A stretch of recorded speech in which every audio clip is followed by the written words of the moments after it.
The first word, Bismillah, in the name of God, is the start of all things good. We too shall start with it.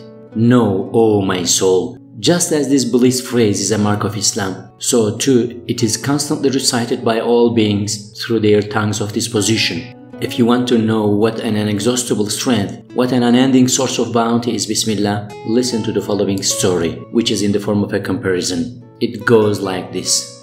Someone who makes a journey through deserts of Arabia has to travel in the name of a tribal chief and enter under his protection, for in this way he may be saved from the assaults of bandits and secure his needs. On his own, he will perish in the face of innumerable enemies and needs. And so two men went on such a journey and entered the desert. One of them was modest and humble, the other proud and conceited. The humble man assumed the name of a tribal chief, while the proud man did not. The first traveled safely wherever he went. If he encountered bandits, he said, "I am traveling in the name of such and such tribal leader," and they did not molest him. If he came to some tents, he was treated respectfully due to the name, but the proud man suffered indescribable calamities throughout his journey. He both trembled before everything and begged from everything. He was abased and became an object of scorn. My proud soul, you are the traveler, and this world is a desert. Your impotence and poverty has no limit, and your enemies and needs are endless. Since it is thus, take the name of pre-eternal ruler and post-eternal lord of the desert, and be saved from the begging before the whole universe and trembling before every event. Yes, this phrase is a treasury so bliss that your infinite impotence and poverty bind you to an infinite power and mercy. It makes your importance and poverty a most acceptable intercessor at the court of one all-powerful and compassionate. The person who acts saying in the name of God resembles someone who enrolls in the army. He acts in the name of the government. He has fear of no one. He speaks, performs every matter, and withstands everything in the name of the law and the name of the government. At the beginning, we said that all beings say in the name of God through the tongue of disposition. Is that so? Indeed, it is so.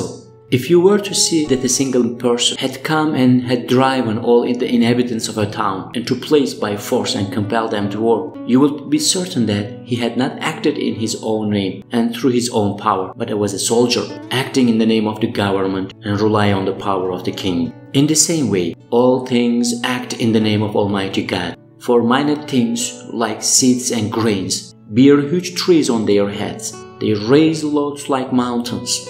That means all trees say in the name of God. Fill their hands from the treasury of mercy and offer them to us. All gardens say in the name of God and become cauldrons from the kitchen of divine power, in which are cooked numerous varieties of different foods. All blessed animals like cows, camels, sheep and goats say in the name of God and produce springs of milk from the abundance of mercy, offering us a most delicate, pure food like the water of life in the name of the provider. The roots and rootlets, soft as silk of plants, trees and grasses say, in the name of God, and pierce and pass through the hard work and earth. Mentioning the name of God, the name of the most merciful, everything becomes subjected to them. The roots spreading through hard rock and earth, and producing fruit as easily as the branches spread through the air and produce fruits, and the delicate green leaves retaining their moisture for months in the face of extreme heat, deal a slap mouths of naturalists and chop a finger in their blind eyes, saying, even heat and hardness, in which you most trust, are under a command. For like the staff of Moses, each of these silken rootlets conforms to the command of, and we said, O Moses, strike the rock with your staff and split the rock. And the delicate leaves, fine as cigarette paper, recite the verse, O fire, be coolness and peace against the heat of the fire, each like the members of Abraham, upon whom be peace. Since all things say in the name of God, and bearing God's bounties in God's name, give them to us, we too shall say in the name of God. We should give in the name of God and take in the name of God, and we should not take from the heedless people who neglect to give in God's name.